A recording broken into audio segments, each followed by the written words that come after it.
ಲಕ್ಷಗಟ್ಟಲೆ ತಿಂದು ಮತ್ತೆ ಅವನಿಗೆ ಸರಿಯಾಗಿ ಹೊಡೆದು ನಾನು ಹೊಡಿಲಿಕ್ಕೆ ಸಹ ಹೋಗ್ಲಿಲ್ಲ ಸರ್, ಹೊಡಿಲಿಲ್ಲ, ಬೈಲಿಲ್ಲ, ಏನು ಮಾಡ್ತಾ ಇರಲಿಲ್ಲ. 80,000 ಕಟ್ಟಿ ಮಣಿಪಾಲದಿಂದ ತಂದಿದ್ದಾನೆ. ಅವತ್ತೇ ಹೋಗ್ಬೋದಿತ್ತಲ್ಲ ಸರ್ ನಾನು. ಇಷ್ಟು ಕಷ್ಟ ಮಾಡಿ ಇಷ್ಟು ಚಿಕ್ಕವನಿಗೆ ತಾಯಿ ಇಲ್ಲ, ನಾನು ಬೆಳೆಸಿದ್ದು ಅವನಿಗೆ ತಾಯಿ ಇಲ್ಲ. ಇಷ್ಟು ಚಿಕ್ಕದಿಂದ ಬೆಳೆಸಿ ನನಗೆ ಒಂದು ಆಧಾರ ಅಂತ ಇದ್ದಾನೆ ಅಂತ ನಾನು ಎನಿಸಿದೆ. ಇನ್ನು ನಾನು ಯಾರ ಹತ್ರ ಕೇಳುದು? ಅದು ಭಾರಿ ಆಸೆ ಇತ್ತು ನನಗೆ. ಅವನು ಬೆಲೆಯವನಲ್ಲ, 26 ವರ್ಷ ಆಯ್ತಲ್ಲ, ಏನಾದರೂ ಇನ್ನು ಅವನಿಗೆ ಅಲ್ಲ ನಮಗೆ ಎಂತದಕ್ಕೆ. ಜಾಸ್ತಿಯಾಗಿ ಹಣ ಸಹ ಕೇಳ್ತಾ ಇರಲಿಲ್ಲ ಅವನ, ಯಾಕೆಂದ್ರೆ ಮನೆ ಆದ್ರೂ ಒಳ್ಳೆಯದು ಮಾಡ್ಬೋದು ಅಂತ.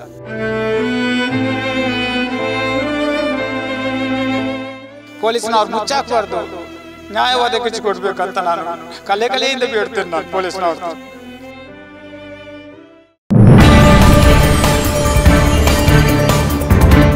ಹನಿ ಟ್ರ್ಯಾಪ್ಗೆ ಸಿಲುಕಿ ಯುವಕ ಜೀವ ಕಳೆದುಕೊಂಡ ಪ್ರಕರಣ, ಮಗನನ್ನ ಕಳೆದುಕೊಂಡು ಕಣ್ಣೀರಿಡ್ತಾ ಇರೋ ಪೋಷಕರು. ಉಡುಪಿ ಜಿಲ್ಲೆ ಕಾರ್ಕಳ ತಾಲೂಕಿನ ಬೆಳ್ಮಣ್ಣುವಿನಲ್ಲಿ ನಡೆದಿದ್ದ ಘಟನೆ. ನೇಣು ಬಿಗಿದುಕೊಂಡು ಜೀವ ಕಳೆದುಕೊಂಡಿದ್ದ ಅಭಿಷೇಕ್. ಮಂಗಳೂರಿನ ಲೇಡಿ ಘೋಷಣ ಆಸ್ಪತ್ರೆಯಲ್ಲಿ ಕೆಲಸ ಮಾಡ್ತಿದ್ದ ಅಭಿಷೇಕ್ ಮೂಲತಃ ಕಾರ್ಕಳ ತಾಲೂಕಿನ ಪರಪಾಡಿ ಗ್ರಾಮದ ಯುವಕ. LGH ಹಾಸ್ಪಿಟಲ್ನಲ್ಲಿ ಬಯೋಮೆಡಿಕಲ್ ಇಂಜಿನಿಯರ್ ಆಗಿದ್ದ ಅಭಿಷೇಕ್ ನಿರೀಕ್ಷಾ ಅನ್ನೋ ಯುವತಿಯಿಂದ ಅಭಿಷೇಕ್ಗೆ ಬ್ಲಾಕ್ ಮೇಲ್. ಅಭಿಷೇಕ್ ಜೊತೆಗಿರುವ ಅಶ್ಲೀಲ ವಿಡಿಯೋ, ಫೋಟೋ ಇಟ್ಟುಕೊಂಡು ಬೆದರಿಕೆ ಒಡ್ಡಿ ಲಕ್ಷ ಪೀಕಿಸಿದ್ದ ನಿರೀಕ್ಷಾ ಆ್ಯಂಡ್ ಟೀಮ್. ನಿರೀಕ್ಷಾಗೆ ರಾಕೇಶ್, ರಾಹುಲ್, ತಸ್ಲಿಂ ಎಂಬವರು ಸಹ ಎಲ್ಲವನ್ನ ಜೀವ ಕಳೆದುಕೊಳ್ಳೋದಕ್ಕೆ ಮುಂಚೆ ಪತ್ರದಲ್ಲಿ ಬರೆದಿರುವ ಅಭಿಷೇಕ್ ಹನಿ ಟ್ರ್ಯಾಪ್ಗೆ ಸಿಲುಕಿ ಯುವಕ ಪ್ರಾಣ ಕಳೆದುಕೊಂಡಿದ್ದಾನೆ. ಈ ಪ್ರಕರಣ ಕೆಲವು ದಿನಗಳ ಹಿಂದೆ ಉಡುಪಿ ಜಿಲ್ಲೆಯ ಕಾರ್ಕಳ ತಾಲೂಕಿನ ಬೆಳ್ಮಣ್ಣುವಿನಲ್ಲಿ ನಡೆದಿತ್ತು. ಇದೀಗ ಮಗನನ್ನ ಕಳೆದುಕೊಂಡಂತಹ ಪೋಷಕರು ಕಣ್ಣೀರು ಹಾಕ್ತಾ ಇದ್ದಾರೆ. ನೇಣು ಬಿಗಿದುಕೊಂಡು ಜೀವವನ್ನ ಕಳ್ಕೊಂಡಿದ್ರು ಅಭಿಷೇಕ್. ಅದಕ್ಕೆ ಪ್ರಮುಖ ಕಾರಣ ಹನಿ ಟ್ರ್ಯಾಪ್ಗೆ ಸಿಲುಕಿದ್ರು ಅಭಿಷೇಕ್. ಮಂಗಳೂರಿನ ಲೇಡಿ ಘೋಷಣ ಆಸ್ಪತ್ರೆಯಲ್ಲಿ ಅಭಿಷೇಕ್ ಕೆಲಸವನ್ನ ಮಾಡ್ತಾ ಇದ್ರು. ಮೂಲತಃ ಕಾರ್ಕಳ ತಾಲೂಕಿನ ಪರಪಾಡಿ ಗ್ರಾಮದ ಯುವಕ ಇವರು. ಲೇಡಿ ಘೋಷನ್ ಹಾಸ್ಪಿಟಲ್ ನಲ್ಲಿ ಬಯೋಮೆಡಿಕಲ್ ಇಂಜಿನಿಯರ್ ಆಗಿ ಕೆಲಸವನ್ನ ಮಾಡ್ತಾ ಇದ್ರು. ಇವರಿಗೆ ನಿರೀಕ್ಷಾ ಅನ್ನೋ ಯುವತಿ ಬ್ಲಾಕ್ ಮೇಲ್ ಮಾಡ್ತಾ ಇದ್ರು. ಅವರ ಜೊತೆಗಿರುವಂತಹ ಫೋಟೋ ಹಾಗೆ ವಿಡಿಯೋವನ್ನ ಇಟ್ಕೊಂಡು ಬೆದರಿಕೆ ಹಾಕ್ತಾ ಇದ್ಲು. ಜೊತೆಗೆ ಅಭಿಷೇಕ್ ನಿಂದ ಲಕ್ಷ ಹಣವನ್ನ ಪೀಕಿಸಿದ್ಲು. ಕೇವಲ ನಿರೀಕ್ಷಾ ಮಾತ್ರ ಅಲ್ಲ, ಇಡೀ ತಂಡ ಸೇರ್ಕೊಂಡು ಈ ರೀತಿಯ ಕೃತ್ಯವನ್ನ ಎಸಗಿತ್ತು. ನಿರೀಕ್ಷಾಗೆ ರಾಕೇಶ್, ರಾಹುಲ್, ತಸ್ಲಿಂ ಎಂಬವರು ಸಾಥನ್ನ ಕೊಟ್ಟಿದ್ರು. ಈ ಮೂವರು ಯುವಕರ ಜೊತೆ ನಿರೀಕ್ಷಾ ಸೇರ್ಕೊಂಡು ಅಭಿಷೇಕನ್ನ ಬ್ಲಾಕ್ ಮೇಲ್ ಮಾಡಿ ಲಕ್ಷ ರೂಪಾಯಿ ಅಭಿಷೇಕ್ ಕೈಯಿಂದ ಪೀಕಿಸಿದ್ಲು. ಇದೆಲ್ಲವನ್ನ ಕೂಡ ಅಭಿಷೇಕ್ ಸವಿವರವಾಗಿ ಬರೆದು ಶರಣಾಗಿದ್ದಾರೆ. ಯಾಕೆ ತನ್ನ ಆತ್ಮಹತ್ಯೆಗೆ ಶರಣಾಗ್ತಾ ಇದ್ದೀನಿ, ಏನೇನಾಯ್ತು, ಯಾವ ರೀತಿ ತನಗೆ ಟಾರ್ಚರ್ ಅನ್ನ ಕೊಟ್ಟರು, ಎಲ್ಲವನ್ನ ಕೂಡ ಆ ಒಂದು ಡೆತ್ ನೋಟ್ ನಲ್ಲಿ ಅಭಿಷೇಕ್ ಬರೆದಿದ್ದಾರೆ.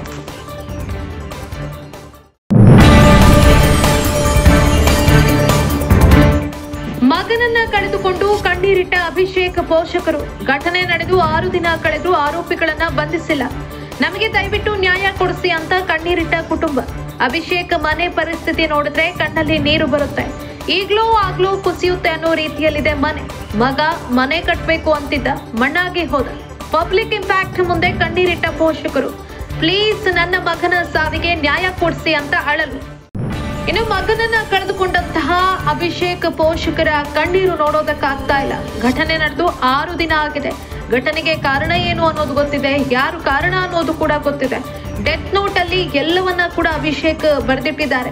ಆದ್ರೆ 6 ದಿನ ಕಳೆದ್ರೂ ಕೂಡ ಸಂಬಂಧಪಟ್ಟಂತಹ ಆರೋಪಿಗಳ ವಿರುದ್ಧ ಯಾವುದೇ ರೀತಿಯಾದಂತಹ ಕ್ರಮವನ್ನ ಜರುಗಿಸಿಲ್ಲ ಅಂತ ಆತನ ಪೋಷಕರು ಕಣ್ಣೀರ್ ಹಾಕ್ತಾ ಇದ್ದಾರೆ. ದಯವಿಟ್ಟು ನಮ್ಗೆ ನ್ಯಾಯ ಕೊಡಿಸಿ, ನಮ್ಮ ಮಗ ಏನೋ ಹೋಗ್ಬಿಟ್ಟ, ಆದ್ರೆ ಅವನಿಗಾದಂತಹ ಅನ್ಯಾಯಕ್ಕೆ ನ್ಯಾಯ ಕೊಡಿಸಿ ಅಂತ ಕಣ್ಣೀರಿಡ್ತಾ ಇದ್ದಾರೆ.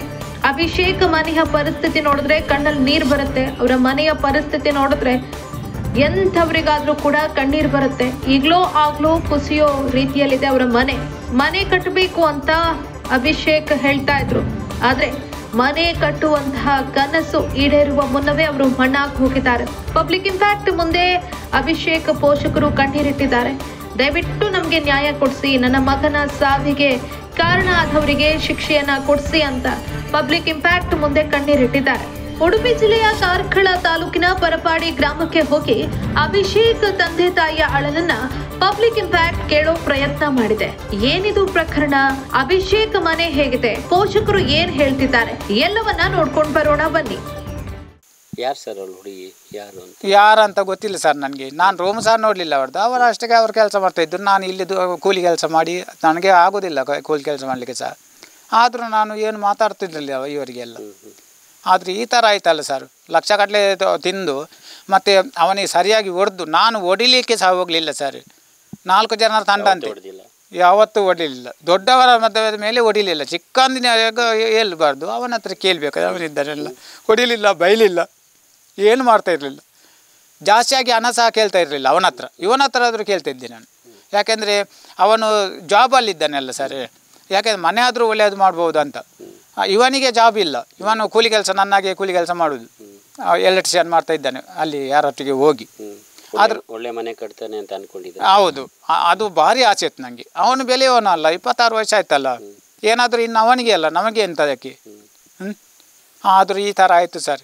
ನನ್ನನ್ನು 80,000 ಕಟ್ಟಿ ಮಣಿಪಾಲದಿಂದ ತಂದಿದ್ದಾನೆ. ಅವತ್ತೇ ಹೋಗ್ಬೋದಿತ್ತಲ್ಲ ಸರ್. ನಾನು ಇಲ್ಲೊಂದು ಆಪ್ರೇಷನ್ ಇತ್ತು, ಸೌದು ಬಿದ್ದು. ಅದಕ್ಕೆ 80,000 ಆಗ್ತದೆ. ಅಲ್ಲಿ ಪಿ ಎಫ್ನಿಂದ ಎಂತ ಅದು 2 ವರ್ಷ ಆಯಿತು. ಆಸ್ಪತ್ರೆ ಖರ್ಚೆಲ್ಲ ನೋಡ್ಕೊಂಡು. ಹೌದು, ಇಲ್ಲದಿದ್ದರೆ ಇಲ್ಲಿಂದ 5 ಪೈಸೆ ಇಲ್ವೇ. ಅವನು ಆಗಲೇ ಮಾಡಿ ಇದು ಮಾಡಿದ. 80,000 ಕಟ್ಟಿದ್ದಾನೆ ಅಲ್ಲಿ. ಇಲ್ಲದೇ ಹೊರಗೆ ಬರುವಾಗ ಉಂಟು ನಾನು ಅಲ್ಲಿಂದ ಮಣಿಪಾಲದಿಂದ. ಇತ್ತೀಚೆಗೆ ದುಡ್ದಿರೋದೆಲ್ಲ ಅವಳೇ ಅಮೌಂಟ್ ಇಸ್ಕೊಂಡಿದ್ದಲ್ಲ. ಹೌದು, ನಾವು ತಗೊಳ್ತಿರ್ಲಿಲ್ಲ ಜಾಸ್ತಿಯಾಗಿ. ಅವ್ನು ಕೊಟ್ಟರೆ ಮಾತ್ರ ತಗೊಳ್ತಿದ್ದೆ. ಹೌದು, ಇಲ್ಲದ್ರೆ ಕೇಳ್ತಾ ಇರಲಿಲ್ಲ, ತಗೊಳ್ತಿದ್ದೆ. ಇವನ ಹತ್ರ ಆದರೂ ಕೇಳ್ತಾ ಇದ್ದೇನೆ ನಾನು. ಈಗ ಏನಾಗಬೇಕಂತ ಕೇಳ್ತೀನಿ. ಒಂದು ನ್ಯಾಯ ಒದಗಿಸಿಕೊಡಿ ಸರ್. ಪೊಲೀಸ್ನವರು ಒಂದು ನ್ಯಾಯ ಒದಗಿಸಿಕೊಡಲಿ. ಮುಚ್ಚಾಕಬಾರ್ದು ಕೇಸು. ನನ್ನ ಮಗನಿಗೆ ಆದಾಗೆ ಇನ್ನೊಬ್ಬರ ಮಗನಿಗೆ ಆಗಬಾರ್ದು. ಅವರು ನನ್ನಾಗೆ ದುಃಖ ಪಡುವುದಲ್ಲ. ಪೊಲೀಸ್ನವ್ರು ಮುಚ್ಚಾಕಬಾರ್ದು, ನ್ಯಾಯ ಒದಗಿಸಿಕೊಡ್ಬೇಕಂತ ನಾನು ಕಲೆಯಿಂದ ಬೇಡ್ತೇನೆ ನಾನು ಪೊಲೀಸ್ನವ್ರ ಹತ್ರ.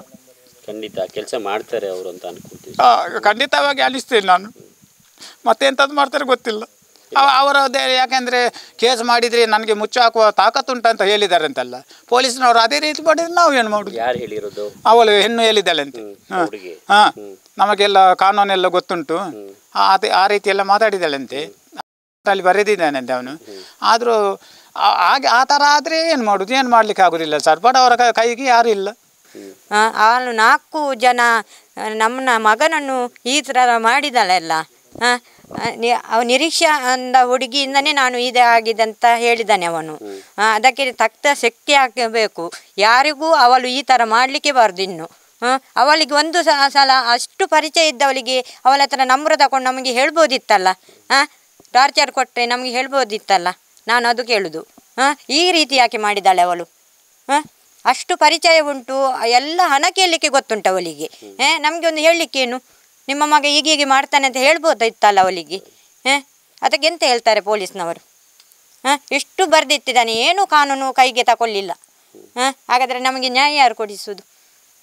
ಪಾಪದವರಿಗೆ. ಈಗ ನಮಗೂ ದುಡಿಯುವ ಮಗ, ನಾವು ಎಂತ ಮಾಡಬೇಕು? ದುಡಿದು ತಂದಾಕುವ ಮಗ ಅಲ್ಲ. ಹೀಗೆ ಆಯ್ತಲ್ಲ, ಏನು ಮಾಡೋದು ನಾವು? ಯಾರು ಕೊಡ್ತಾರೆ ನಮಗೆ? ಹೌದು, ಮತ್ತು ಎಂತ ಅಂತ ಹೇಳೋದು? ಮಗ ಇಲ್ಲ ಅಂತ ಎಂತ ಅಂತ ಹೇಳೋದು?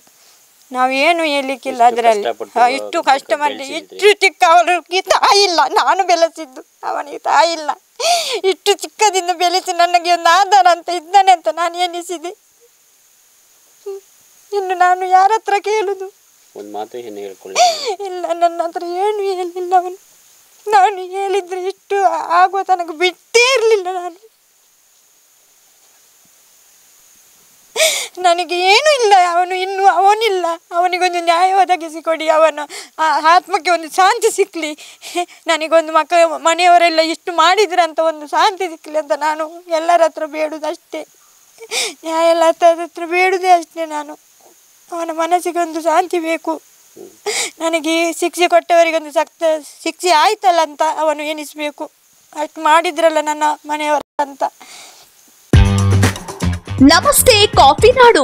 ನವರಾತ್ರಿ ಹಿನ್ನೆಲೆಯಲ್ಲಿ ಎಲ್ಜಿ ಬೆಸ್ಟ್ ಶೋರೂಮ್ನಲ್ಲಿ offer LED washing machine, refrigerator, water purifier, micro oven, ಎಸಿಗಳು, ಡಿಶ್ ವಾಷರ್ ಹಾಗೂ ಸೌಂಡ್ ಬಾರ್ ಸೇರಿದಂತೆ ಎಲ್ಲಾ ರೀತಿಯ ಎಲೆಕ್ಟ್ರಾನಿಕ್ ವಸ್ತುಗಳು ಒಂದೇ ಸೂರಿನಡಿಯಲ್ಲಿ, ಜೊತೆಗೆ ವಿಶೇಷ ಡಿಸ್ಕೌಂಟ್ನಲ್ಲಿ ಲಭ್ಯ.